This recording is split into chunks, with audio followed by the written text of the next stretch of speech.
the first black man in U.S. history of reparations. Today, I'm coming to you to bring another episode of The Invisible Man. The Invisible Man was a fictional story by Ralph Ellison. Today, I'm bringing another twist to it, like of the 21st century. Ralph Ellison was of the 20th century, but yet, as we do a time travel back in time, the Invisible Man will be able to show some issues of world history. In world history, we have to understand that as we look at the blacks in the United States and how they have been educated globally, a global education, in particular, if I can get to the meat of it, it would be their knowledge of Israel and Palestine.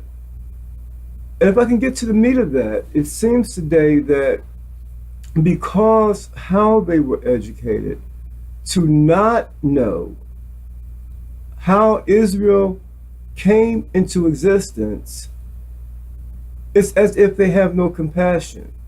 They are desensitized to the issues of Palestine and Israel. They are desensitized. It's not like it's their fault because, again, you're talking about U.S. blacks that were once slaves. So being a slave and hoping that one day you might be free as your number one issue, education is something that U.S. blacks have evolved. They have evolved into knowledge and information that is relatively new to them. So they can't be faulted for not knowing certain world issues. Now, I'm saying that not to apologize for them not knowing, being ignorant to certain world events. But if you were a slave, freed, but yet the education never really caught up to you from the country that you still remained in, then how would you ever be able to be faulted for not knowing something? Any race of people have just as a human being, naturally have a humanitarian care. But yet black people never really developed any care because they just weren't educated as to the issues. Now, be that as it may, many blacks have fought in the military, but as we do a time travel going back to the 21st century, trying to trace the origin of the creation of Israel. Now, that's very difficult. Now, the Invisible Man, we're still with the Invisible Man right now. The Invisible Man can do things that maybe the normal man couldn't do. Time travel. And as a historian, I'm able to set forth facts as for the creation of Israel, with the intent of trying to educate a new generation who may not be completely informed. I mean, let's look at the big picture. If the Invisible Man doesn't do a time travel, then you, in your decision to bear arms against the Palestinian people, because it's very clear that the Israeli nation, Israel, is an ally with the United States. So you would think that that would be a united decision if it came down to bearing arms against the Palestinians. Yes. So the United States being made up of many ethnic groups who, again, are not necessarily informed of the issues of Palestine and the creation of Israel. Now, as we do a time search, The time search here is very important, to understand the origin. It dates back to world leaders of the 20th century during World War II. During World War II, Churchill, Stalin, and FDR. If I can show you that picture, and you've seen this picture many times, but in capturing the moment, the Invisible Man was able to show the picture and the article that was tied and associated with the picture.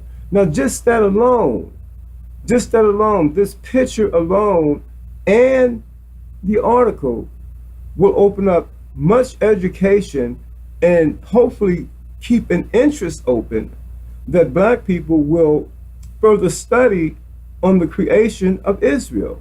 Because, like I said, under the military, U.S. and world, the world all sides with Israel. All of the superpowers, have definitely came together because, like I said, Stalin, Churchill, and FDR, they all came together in World War II. And it was that decision at the end of the war that Israel would find itself a parcel of land that would be separated from Palestine and then form its own nation, naming it Israel. This happened, like I said, at the end of World War II, and to put a date on it, it could be somewhere between 1945 and 1947. But the meeting. Today we're here to examine the article and the picture of Stalin, Winston Churchill, and FDR. And you've seen this before, many times. Many times you've seen this picture. You see the picture? Those were the superpowers of an era of World War II.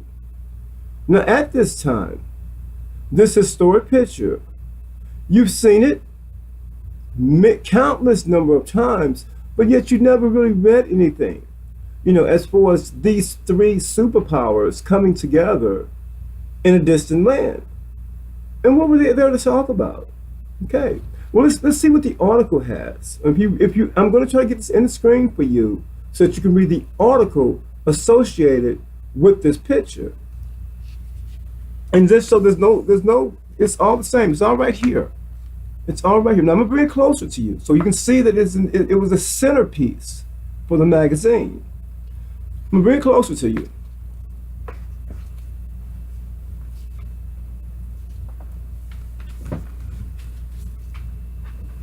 Are you able to see this as clear as I possibly can get it to the screen? Now, if you're reading that, you will see some names in there that might be quite stunning as time comes to pass. It'll be very stunning that you're seeing names such as Kennedy's. Now, the Kennedys, we're going to have to fast forward. And again, only the Invisible Man, under the Ralph Ellison doctrine, can fast forward through time and space. You see, but if I can just hold that thought just for a moment on the Kennedys, because in connecting the time frames, again, we're talking about World War II. That's what we're talking about. Kennedy was also a pilot of World War II. He was in the Army, the Air Force. Excuse me, he was in the Air Force. So if you're part of the Naval and Air Force, all of your branches of military service, as a pilot, it's all connected. If you are a part of that branch, yes, but they all work together as far as the military service is concerned. They support each other. So Kennedy was a part of that as a pilot during World War II. So the future was bright for him, but time hasn't yet caught up with him. He was just a pilot. Now that is saying something, but time hadn't caught up with him yet. His time to shine wasn't yet to come. He had to go through the rankings and get politically famous and win the presidency. But again, we're talking World War II, so we don't want to juggle too quickly, because there's some things happened also, like I said, during the ending of World War II, you know, with the creation of Israel. Now, the people, again, we're trying to fit ourselves back in the 1940s. You have to fit yourself to feel any type of compassion. You have to be able to, that's why I'm bringing you the picture. Sometimes you may be able to say, okay, well, if I can fit myself in that era of time. Now, as a black man, we're still trying to show some similarities of how people come into power through world leaders. There was no United Nation. Let's make that perfectly clear. This is just something, like I said, leaders coming together just to divide up a nation. The original nation was Palestine.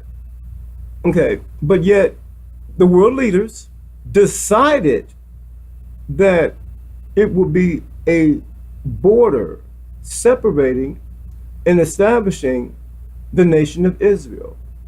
Now, that is what they done. But yet, how they went about it, in how you say, amalgamating the country, keeping the country as pure to who they wanted to be on what side of the border.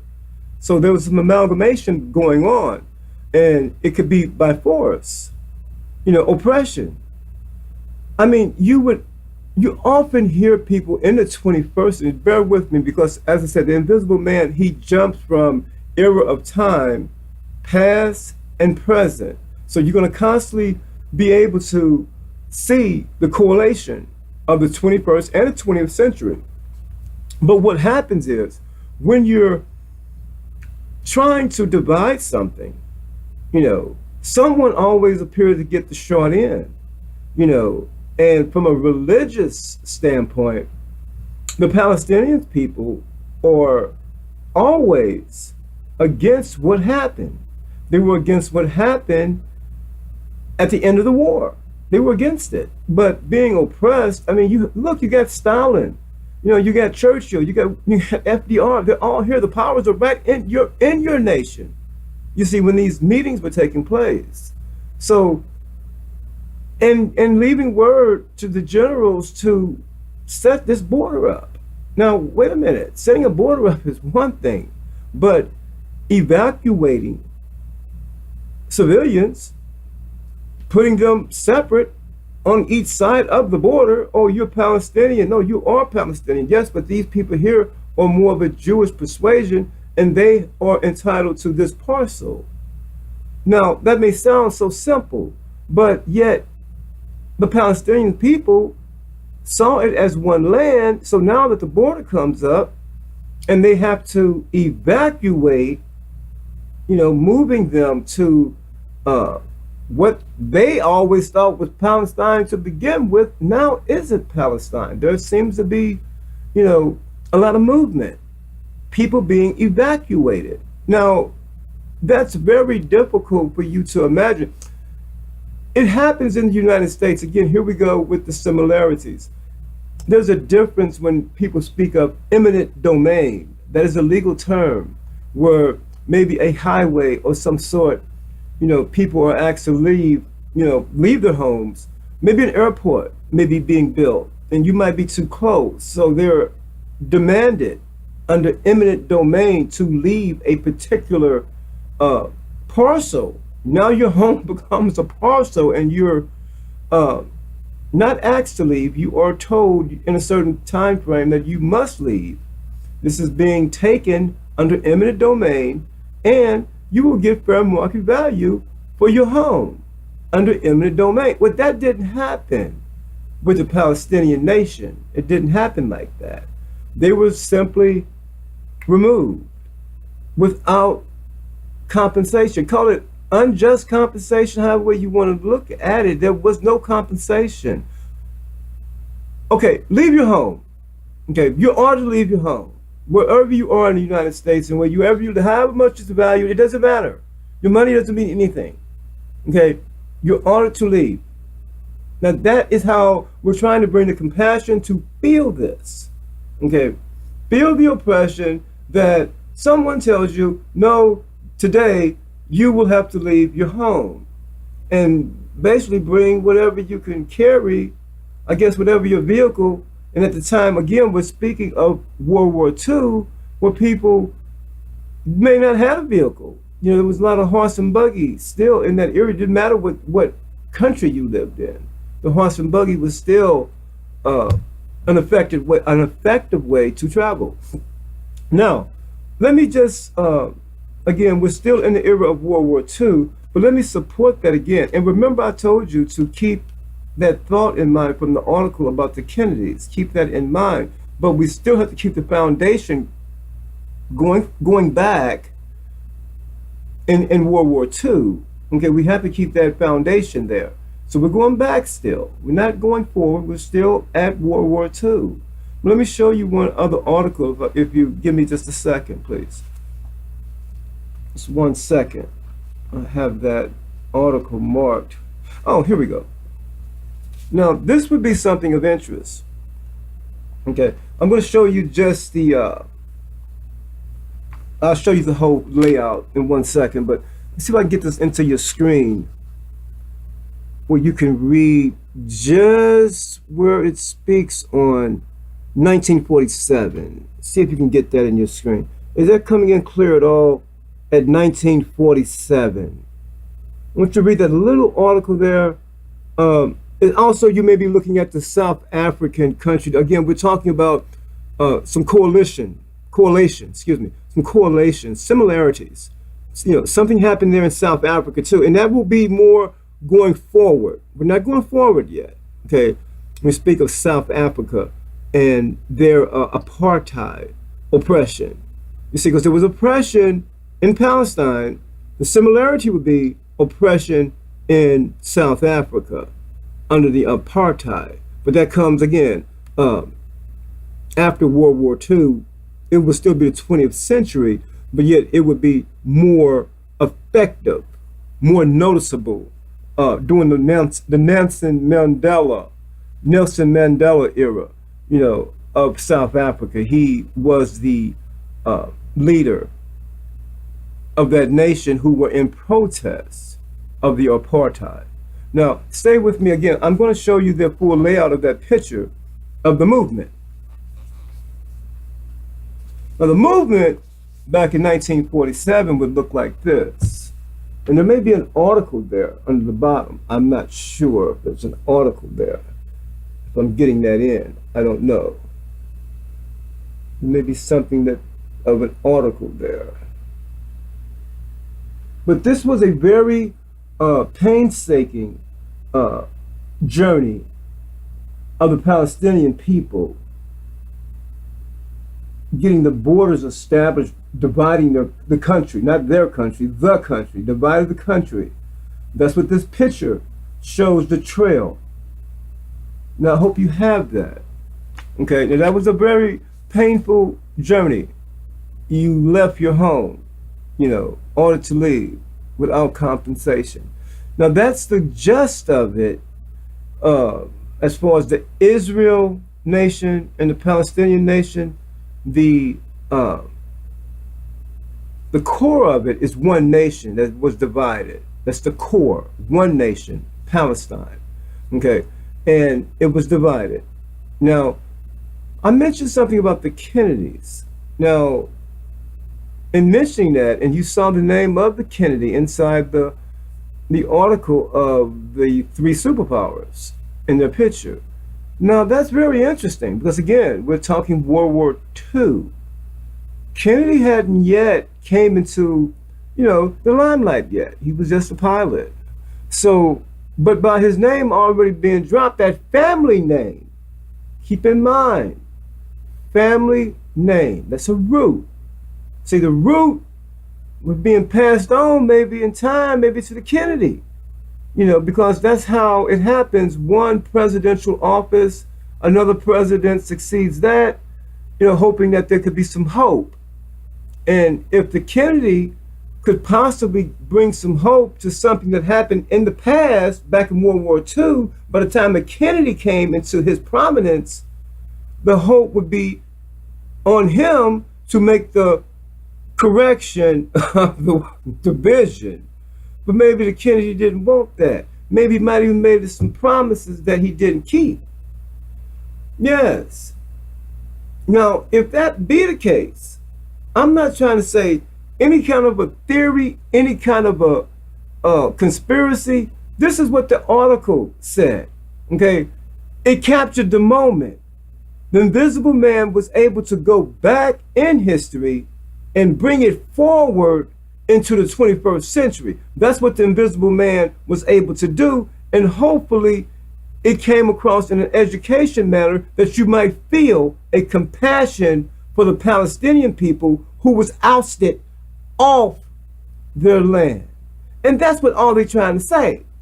But what happened is, keep in mind, we're talking about a generation, okay, of those of World War II who educated their children to know what really happened. So you have not the elder that you're dealing with today, you're having another new generation that might still have, these nations still have some of the people around from World War II, you know, that still have a mindset that everything's okay, what went down, you know. But the newer generation are not as, I hate to use the word, not as passive. Okay, they don't see it like that. They've seen the suffering of the elders, you know, and they don't like it, you know, and they would like to see some compensation. They would like to be more heard. You see, it's very important to be heard, but yet you got the entire Palestinian country invisible. No matter what they say, nobody really wants to listen. The whole entire country of Palestine is invisible. You know, they go up under the Invisible Man, the whole nation. No one wants to listen, you know, because you wouldn't want that done to you. No, you wouldn't. But that is why you have a generation out here of younger people from that nation who've been raised to know what the error, what the harm, what the oppression to their elder. No, you're not going to do that to their elder. See, they're not. They are people of color, yes, but they don't, you know, don't mess with their elder like that. It hurt them, and that hurt was born into the next generation who don't see things as the elder because they will be willing to fight for some things. Now, hold on. How much really fight are you talking about? Hold on. Again, I told you, the name Kennedy was in the article with the three superpowers at that time being Winston Churchill, Stalin, and FDR. It was in the article. It was captured in a journalistic moment. He captured the moment. Somehow the name Kennedy, family name, I'm still with that. Stay with that key, the name Kennedy, somehow got attached to the article as a successor, the hope of a Kennedy that might find the compassion to fix something that happened in World War II. And he was a serviceman at that time. So he had some kind of obligations and knew what was going on. Was you going to fix it or not? Okay. A lot of killing went on. Everybody knows assassination happened with John F. Kennedy and his brother. Okay. Hold on. Like I said, now you don't know nothing, but see, you don't know nothing about Palestine and Israel. Remember that, because you was not educated to have the compassion for that. No, you wasn't. As a black man, no, you wasn't. You know, you might be educated, but who you going to talk to about it? No one knew about that. No one knew about that. The average educated person may have came across it, but who was he going to share that knowledge with? No one knew. That's what I'm trying to show, the correlation of it all. How no one can feel for the Palestinian. Our whole nation of United States blacks, you know, we're not educated like that. Not like these pictures name drop. No, they're not. So it's difficult for other ethnic groups, you know, to have the compassion because it may have been world news, but it never made it to the United States population like the new generation of Palestinians. They can speak it very fluently. What went wrong? See, no, y'all know what went wrong. And if you are a man who might have been part of the few that knew what went wrong, you're just a small percentage, a very small percentage of trying to say, yeah, I knew about it, you know, but I couldn't help because you're going to be able to fight the superpowers. You see, so you wind up looking the other way. But you knew that you would never want anything done like that to you. No, you would never want that. And the people are so devastated behind it because it reaches back to the days of Jesus. The Gaza Strip is supposed to be where Jesus actually, you know, walked and done some miracles. So under their faith, to be able to be cut off from such, you know, a treasure, you know, that they can never see or get to, or have, if they can, then all the changes of the paperwork and the documents and things like this to just to get there, you know, coming from Palestine. It's not like it's an open border like that, you know. So it is real painstaking for them. Now, again, we were back to the Kennedys. You see, where the article dropped their family name. Okay, you seen it.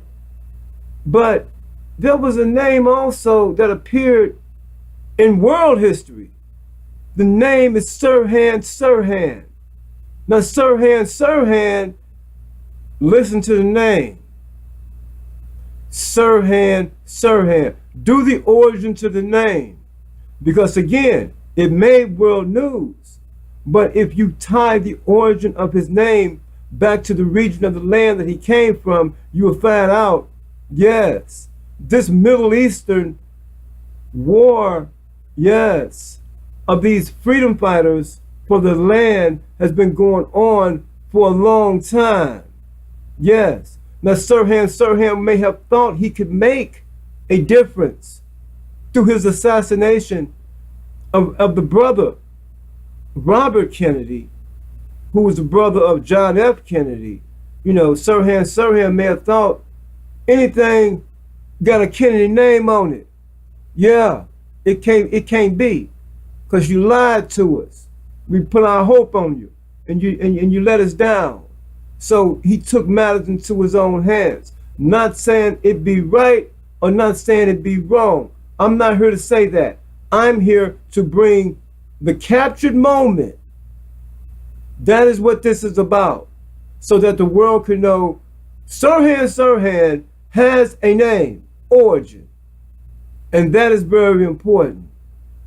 It's been going on a long time. Now here come Ronald Reagan. Ronald Reagan put the cap on it and the seal on it that he ain't doing no negotiations, talks to any. This is where the word terrorism really got started. You know, before it was freedom fighters, and Osama bin Laden was an ally even with the United States fighting against the Russians. So something went wrong there too.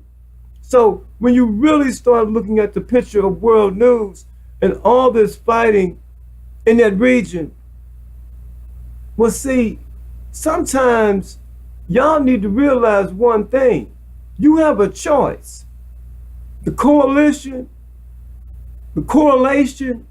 between Hong Kong and the United States, yes, those people elected to not renew the contract of the United States at Hong Kong, and the Hong Kong contract was for 100 years. But they seen over that 100 years what the elders told them about being in business with other nations, in particular the United States. So you can't come to China with that. They ain't going.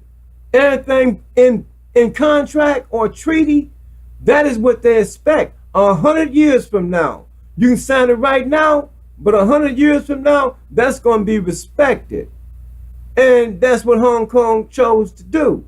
You know, in 100 years, even showed them a lot, you see, in having relations, you know, because they want their own culture. First of all, doing business is secondary. Culture and tradition is not a bargaining chip. And that's the same thing that happens, you know. Let me show you. It's the same pattern, man. It's the same pattern. Mexico lost Texas the same way. The same way. You know, you do a business. You ever heard? Hold on. You heard the slogan, remember the Alamo? Remember that? Remember the Alamo? Well, it's just, I don't even want to mix it, but I'm going to have to. Mexico allowed white settlers onto their land that's now Texas. But in paper, they told the white settler not to bring slaves. But yet, the white settler go against what was understood and bring slaves anyway. Okay, well, the Mexican army see this and tell the settlers, free these people that are in these chains. This ain't part of the contract. The settler know this ain't part of the contract, but say he ain't gonna do it. They here now, we're gonna work this field, part of the contract, that part of it, with these people, the black people.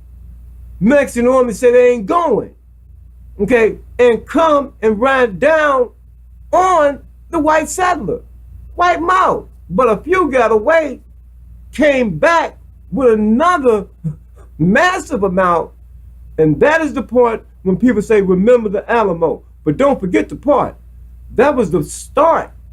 You know, I really hated when I heard Mexican people, you know, being badmouthed by black people, because it was the Mexican people who were the first people who saw the compassion to free another human in bondage. It was the Mexican people, okay? So in saying all that, the connection, the similarities are all tied into Palestine, which will happen going forward. I just took you back to the Alamo, but in time, the same thing would happen in Palestine. You see, they done business, yes, with the three world leaders, and it didn't go the way they wanted it to. However way it came out. Okay, why are they sitting in your country? Why did you allow that? See, so always remember that. You know, you do have a choice. You know, you don't want to do business with somebody, make sure you lay them ground rules right. Because China does, and the world gets along with China. China ain't trying to start nothing. They just don't want you to come bringing your culture in like that.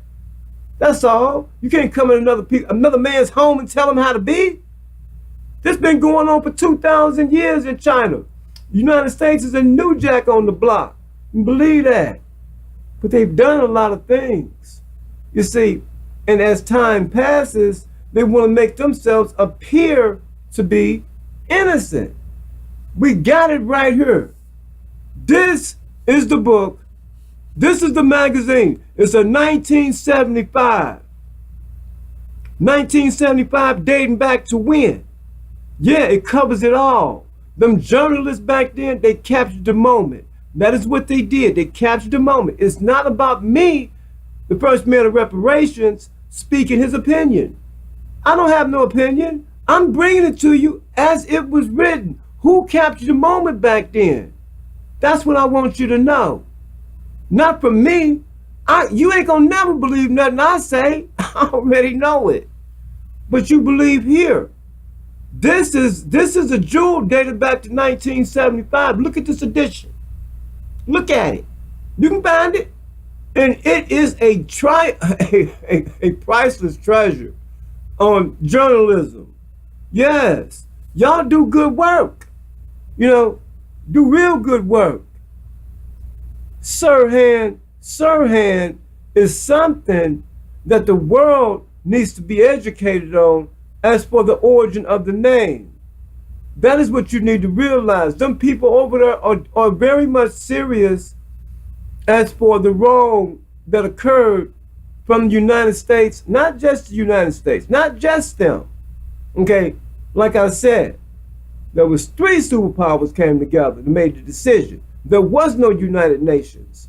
And it's been going on for a long time. I told you about the Mexican people. I told you about the Chinese people. I can tell you about the Native American Indian. Okay, all these people chose to do business with white people.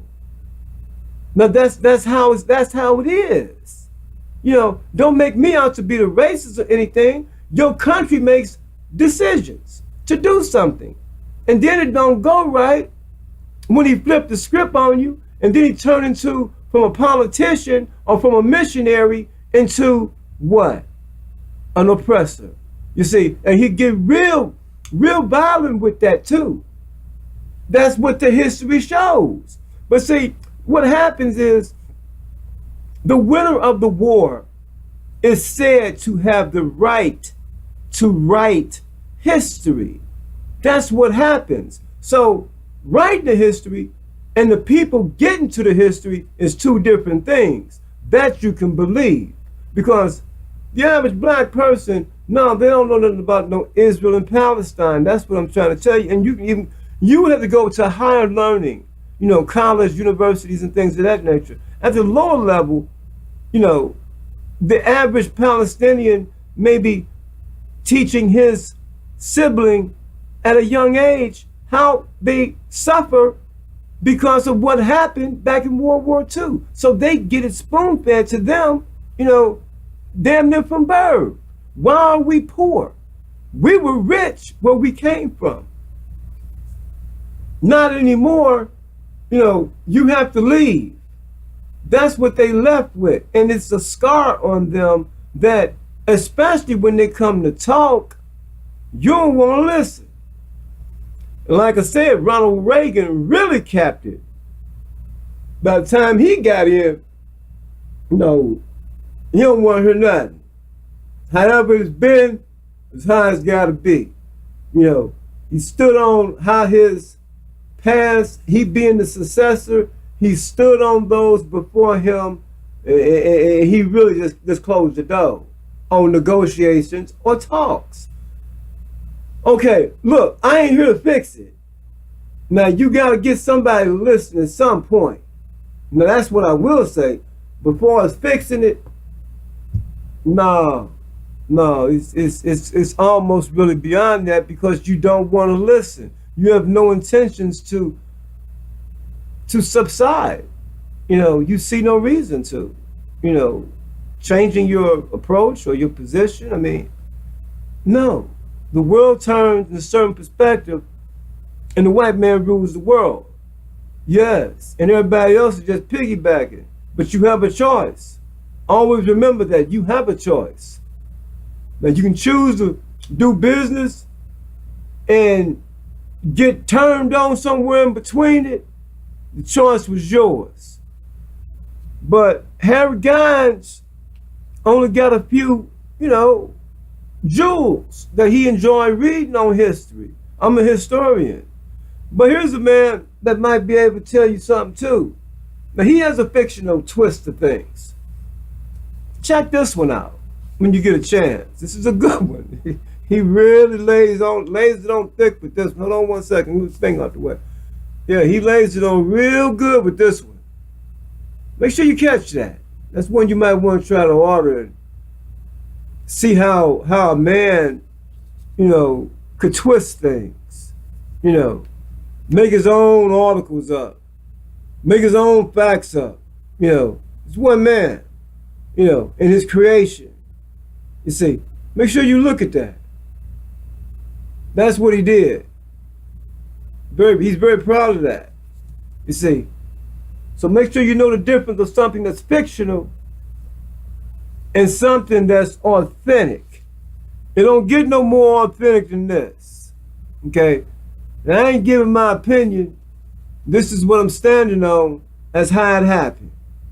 So, if that is a piece of education, I hope that every black child, every white child, all the children of the world would be if you understand one thing, what get out means. Yeah, you being a child being told to get out, it don't make no difference. Your age, your wealth, you're a child. And you can get out too. Yeah, leave with your parents. Because that's what they did. But you gotta feel that. See, it's hard for people to feel other people's pain.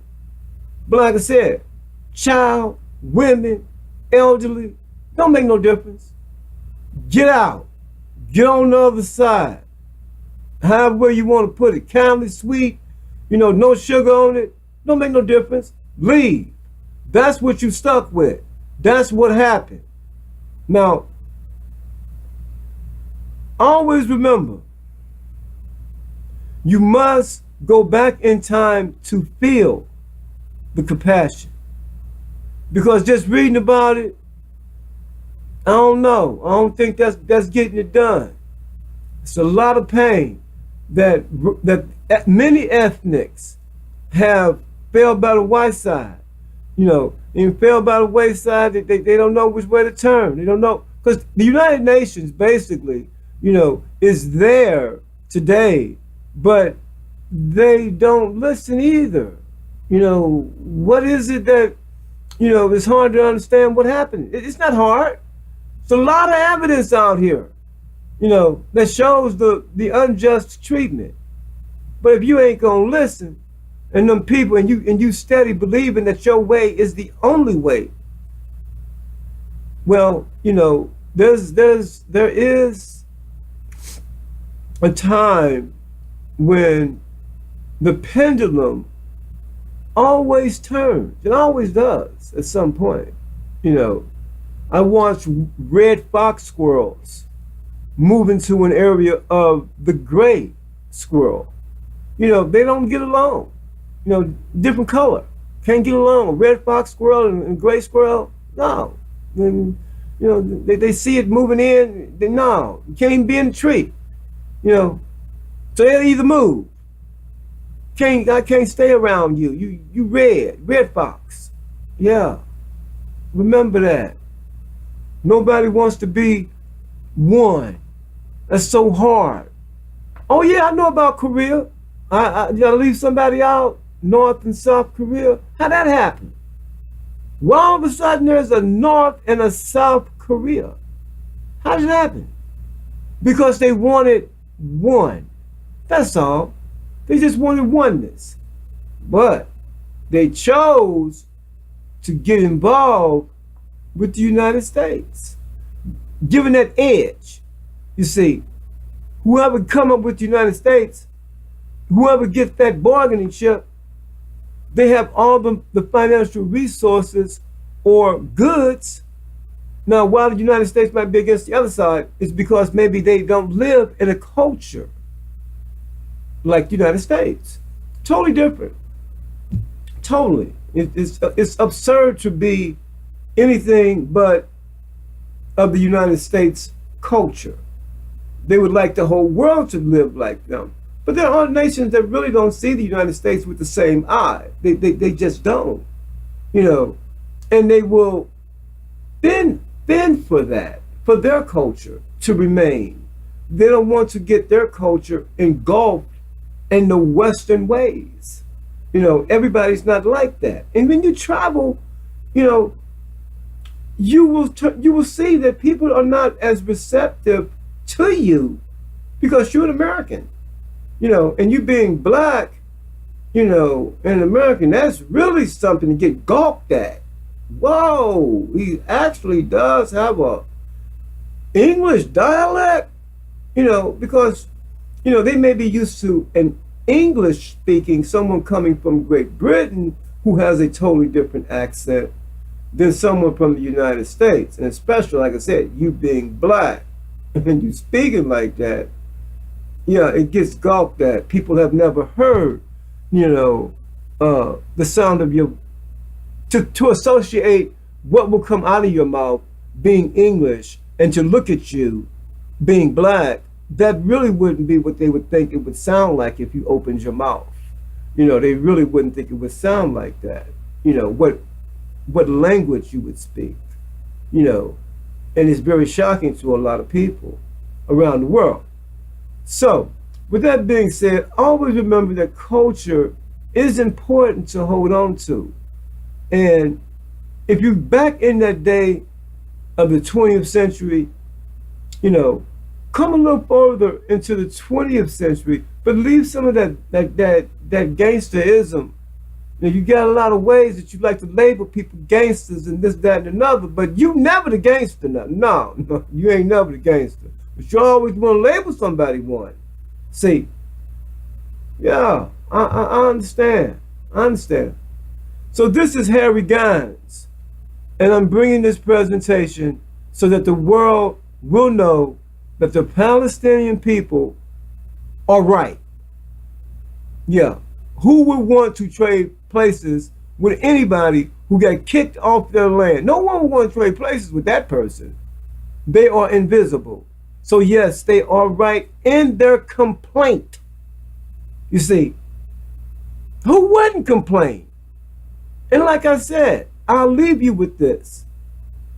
If the United States came to the assistance with military troops to assist Israel against the Palestinians, you being a black man, did you really know what the facts were?